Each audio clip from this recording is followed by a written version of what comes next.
I know we're talking about asthma and severe asthma sufferers, so I'll start with doctor. What is asthma and how does it affect most? Who does it affect most? Asthma is a chronic lung condition where you have inflammation or almost like a swelling inside of the airways, and then you get a tightening down of the air passages, and patients will experience things like coughing, wheezing, shortness of breath, chest tightness, or as Donna's experienced, like an elephant sitting on your chest. So how severe is severe asthma different than asthma, and what causes it? Severe asthma is, as it sounds, a different form of asthma. And typically, people with severe asthma will experience things like symptoms most of the time, all of the time. They might be going to the emergency room, going to the hospital, and they'll also typically need multiple medicines to try to manage their symptoms. So what advice can you share to help patients who may be struggling with their asthma to manage it? There's an excellent resource, asthma.com. You can download the e-guide there. And I think the biggest thing is, as Donna has done, she can tell you, she's been an advocate for herself. She hasn't kind of let her world get smaller, kind of spend some time on your asthma and talk to your doctor.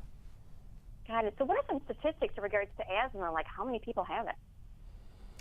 So in the US, the prevalence is around 10%. So you're talking nearly 20 million people with asthma.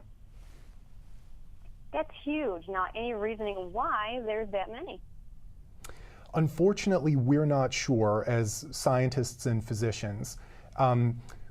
We know that there are multiple causes, so genetics probably play a factor. The environment may play a factor, and there are multiple other things, sometimes even viruses or bacteria that may play a factor. All of these things come together. Got it. So Donna, tell us about your asthma journey and how it affects your life. Well, I started out with asthma as a child, and it went away. We thought that it was cured, but really there is no cure for asthma. We didn't know that.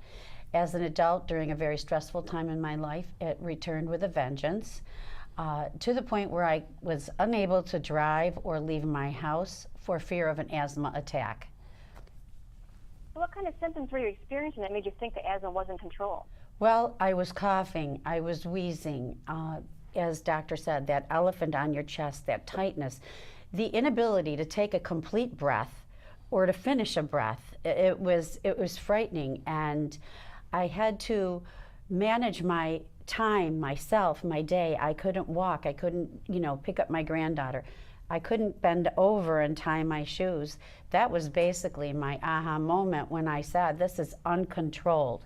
That episode sent me to the hospital for 8 days, and we realized that we had to do our own research and that I had to be my own advocate and start to try and find some answers myself. It is important, isn't it? Very important. As Dr. Slade said, that, back then I didn't have the tool, the asthma guide, asthma.com, the e-guide. And it is a great tool for looking up your symptoms and, seeing if the changes you're going through are really something to be concerned about, or, if that's part of your disease. It is interesting, with the asthma, how stress does induce that, because I know I have family members that have asthma also, and it's just, stress triggers a lot of things, and that one it really does, doesn't it? Very much so, very much so. And I often say that my asthma is like a firecracker, because you light the wick and it either fizzles out or it explodes. And I never know, when I'm going to have an attack. So I try to keep my stress level, down as much as I possibly can, but I'm prepared.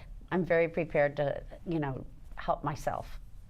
Well, that's good, but that's not always easy, is it? No, it isn't. It's a very difficult situation, and I'm sure there's a lot of people out there that are probably having their aha moment listening to us talk about this. And it's so important for patients to keep track of your symptoms.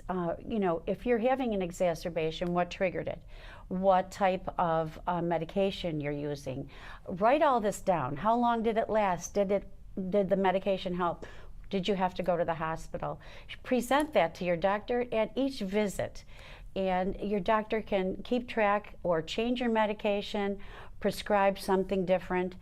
And being said about prescriptions, it's so important for us with asthma to be compliant in taking our medication, because we may feel good one day, but if you don't take that medication as prescribed, you're not going to be able to keep your asthma controlled. So you have to be very diligent in listening to your doctor. Great advice. Now, you gave us the website or where to go to look, for more information to look it up. Is there anything else that in this interview we didn't cover you wanted to mention? Either of you. I think Donna really hit the nail on the head. It's the idea of being an advocate, just not settling for your disease impacting your life and sort of letting your world become smaller and smaller, that kind of circle. I think spending some time with your asthma and symptoms is also an important part, because we get so wrapped up in our daily life that thinking about our asthma is not a priority. But I think if you can spend some time with the e-guide and just think, how is this affecting me? I really need to talk to my doctor and just talk to them about my asthma. And I'd like to say one more thing, Cynthia, is that I try not to let asthma dictate my life. I try to dictate my asthma by controlling it and being compliant and taking care of myself, whether it's stress related or physically related. You know, be your own advocate. Got it. Well, it sounds perfect. Well, thank you, both of you, for your time this morning and for your great information. Thank you for having us. Yeah, thank you so much, Cindy. It was a pleasure. You're welcome.